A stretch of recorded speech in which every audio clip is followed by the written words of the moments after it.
This video is sponsored by EduQuest. It provides self-paced and live classes with expert Struggling to mentors. find courses that truly speak your language? It's finally over. Welcome to EduQuest, where learning is made just for you. At EduQuest, we bring you a wide range of online courses, from career building programs to skill boosting masterclasses, all in your regional language. Because we believe language should never be a barrier to success. Our courses are tailor made after understanding what today's learners really need. So why wait? Start learning the smarter, simpler way only with EduQuest. Visit eduquest.courses and explore your next course today. And hey, don't miss out on our exciting offers and promotions. இந்த குழம்புக்கு தேவையான பொருட்கள்லாம் நான் இதில் எடுத்து வச்சுருக்கேன். ஒரு 10 பல் சின்ன வெங்காயம், ஒரு 10 பல் பூண்டு, இது ரெண்டு மட்டும் நம்ம வந்து ஒரு இடிக்கல் இருக்கு இல்லையா, அதில் லேசாக 1-2 தட்டி வச்சுப்போம். இப்போது ஒரு எண்ணெய் சட்டி வச்சுக்கலாம். அதில் 4 டீஸ்பூன் எண்ணெய் ஊற்றிருக்கேன். 1/4 டீஸ்பூன் சோம்பு, 1/4 டீஸ்பூன் சீரகம், ஒரு 10 மிளகு, இதுதான் தாளிக்கிறதுக்கு. அதுக்கப்புறம் நம்ம இடித்து வச்ச அந்த வெங்காயம் பூண்டு இருக்கு இல்லையா, அதையும் சேர்த்து நல்லா வதக்கிப்போம். கூடவே கொஞ்சம் கருவேப்பிலையும் சேர்த்துக்கலாம். இந்த சின்ன வெங்காயமும் பூண்டும் இடித்து போடுறதுல இந்த குழம்புக்கு நல்ல ஒரு டேஸ்ட்டும் நல்ல ஒரு ஃப்ளேவரும் கிடைக்கும். அடுத்து 2 பச்சை மிளகா கீரி இதில் சேர்த்துடலாம். அதையும் நல்லா வதக்கிக்கலாம். அடுத்தது பொடியாக கட் பண்ண வெங்காயம், ஒரு 2 வெங்காயம். இப்போ நான் வந்து ஒரு 6-8 முட்டை இதில் போட போகிறேன். ஸோ நம்ம 2 வெங்காயம் நல்லா பொடியாக கட் பண்ணி சேர்த்துக்கலாம். இது எல்லாத்தையும் சேர்த்து நல்லா வதக்கி விடுங்க. இந்த வெங்காயம் வதங்கிறதுக்காக நம்ம இதில் கொஞ்சம் உப்பு சேர்த்துடலாம். அப்போ வெங்காயம் கொஞ்சம் சீக்கிரமாக வதங்கிடும். இப்போ வெங்காயம் நல்லா கோல்டன் ப்ரௌனாக வதங்கிடுச்சு. இப்போது நான் இதில் ஒரு 1/2 டீஸ்பூன் தனி மிளகாய்த்தூள் சேர்க்குறேன். ஏன் இந்த வெங்காயத்துலேயே சேர்க்குறோம் அப்படின்னா, இது வந்து இந்த குழம்புக்கு நல்ல ஒரு கலரும் கிடைக்கும், அதே நேரத்தில் எண்ணெய் நல்லா பிரிஞ்சு வரும். அதனால் இந்த வெங்காயம் நல்லா வதங்கினோடனே முதல்ல கொஞ்சமாக இந்த தனி மிளகாய்த்தூள் கொஞ்சம் இதில் சேர்த்துடலாம். சேர்த்து கொஞ்சம் வதக்கி விடுங்க. அடுத்தது ஒரு 1/2 டீஸ்பூன் இஞ்சி பூண்டு விழுதும் இப்போவே சேர்த்துடலாம். இது எல்லாத்தையும் ஒன்றா சேர்த்து நம்ம வதக்கும் போது நல்ல அந்த பச்சை வாசனை, இஞ்சி பூண்டோட பச்சை வாசனை போயிடும்.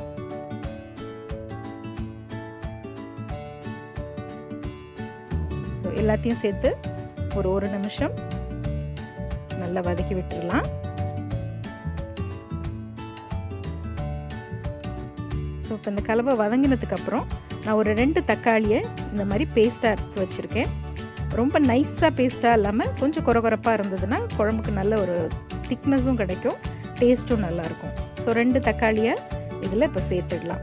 கட் பண்ணி போடுறத விட இந்த மாதிரி போடும்போது குழம்பு நல்லா ஃப்ளேவர்ஃபுல்லாக இருக்கும். இப்போது தக்காளி நல்லா வதங்கிடுச்சு, எண்ணெய் நல்லா பிரிஞ்சு வந்திருக்கு. இப்போ ஒரு 1/4 டீஸ்பூன் மஞ்சத்தூள் சேர்க்குறேன். கூடவே 2 டீஸ்பூன் குழம்பு மிளகாய்த்தூள்.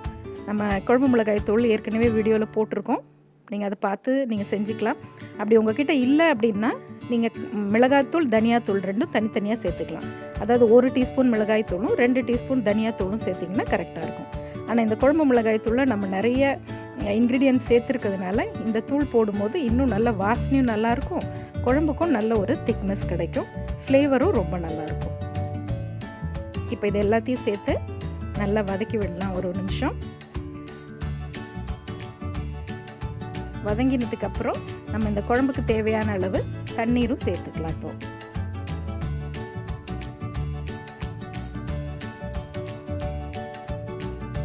தேவையான அளவு தண்ணி ஊற்றலாம். எல்லாத்தையும் நல்லா மிக்ஸ் பண்ணி வச்சுட்டு ஒரு மிதமான தீயில ஒரு 5 நிமிஷம் மூடி வச்சோம்னா இந்த மிளகாய் தூளோட வாசனை அதெல்லாம் போயிட்டு இந்த பச்சை வாசனை எல்லாம் மாறி குழம்பு நல்லா கொதித்து ஒரு திக்னஸ்க்கு வர ஆரம்பிக்கும். ஸோ எல்லாத்தையும் நல்லா மிக்ஸ் பண்ணி விட்டுட்டு இப்போது கொஞ்சம் உப்பையும் நம்ம செக் பண்ணிக்கலாம். ஏற்கனவே உப்பு போட்டோம், பத்தலைன்னா இப்போ கொஞ்சம் சேர்த்துக்கோங்க.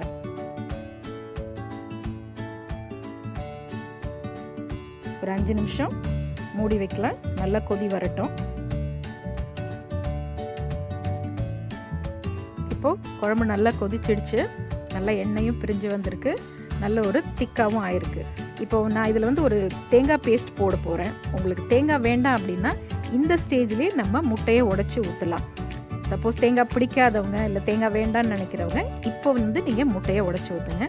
நான் இதில் கொஞ்சமாக தேங்காய் சேர்க்க போகிறேன். அதாவது தேங்காயும் சோம்பும் சேர்ந்து அரைச்ச ஒரு பேஸ்ட்டு ஒரு 2 டீஸ்பூன் அளவு போட போகிறேன். இது ஆப்ஷனல் தான். தேங்காய் வேணாம் அப்படின்னு நினச்சிங்கன்னா அதை அப்படியே ஸ்கிப் பண்ணிவிட்டு நீங்கள் இப்போ வந்து முட்டையை உடைச்சி ஊற்றலாம். இப்போது குழம்பு நல்லா ரெடி ஆகிடுச்சு. நான் அந்த தேங்காய் பேஸ்ட்டு கொஞ்சமாக இதில் சேர்க்கலான் இருக்கேன். ஒரு 2 டீஸ்பூன் போதும். ஸோ அந்த தேங்காயோட ஃப்ளேவர் எங்கள் வீட்டில் அது கொஞ்சம் அவங்களுக்கு பிடிக்கும் எல்லாருக்கும். அதனால் நான் தேங்காய் சேர்க்குறேன். ஸோ 2 ஸ்பூன் போதும். 2 டீஸ்பூன் தேங்காயும் சோம்பும் அரைச்ச பேஸ்ட்டு. ஸோ எல்லாத்தையும் நல்லா கலந்து விட்டுட்டு இப்போ குழம்பு நல்லாவே திக்காக இருக்குது. இன்னும் கொஞ்சமாக இதில் கூட இந்த சமயத்தில் கொஞ்சம் தண்ணி ஆட் பண்ணிக்கலாம்.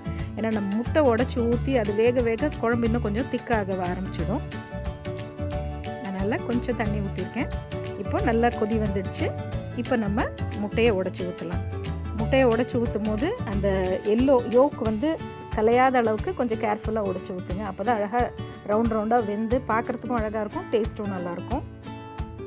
கொஞ்சம் கேப் விட்டு உடச்சி ஊற்றுங்க. ஸோ நான் இப்போ ஒரு 8 முட்டை இதில் உடச்சி ஊற்ற போகிறேன். ஊற்றியாச்சு. இப்போது அடுப்பை நல்லா சிம்மில் வச்சுடுங்க. சிம்மில் வச்சுட்டு மூடி போட்டு கரெக்டாக ஒரு 10 மினிட்ஸ் நம்ம அப்படியே வைக்கலாம். இப்போது 10 நிமிஷத்தில் நம்ம முட்டை சூப்பராக வெந்துடுச்சு. குழம்பும் நல்லா திக்காகிடுச்சு. உடச்சி ஊற்றின முட்டை குழம்பு ரொம்ப சூப்பராக ரெடி ஆகிடுச்சு. இது வந்து ரைஸ்க்கு, சப்பாத்திக்கு, தோசைக்கு எது கூட சாப்பிட்டாலும் ரொம்பவே டேஸ்ட்டாக இருக்கும். ஃபைனலாக பொடியாக கட் பண்ண கொத்தமல்லி தூவி இறக்கிடலாம். ரொம்ப சுவையான இந்த உடச்சி ஊற்றின முட்டை குழம்பு எப்படி இருக்குன்னு செஞ்சு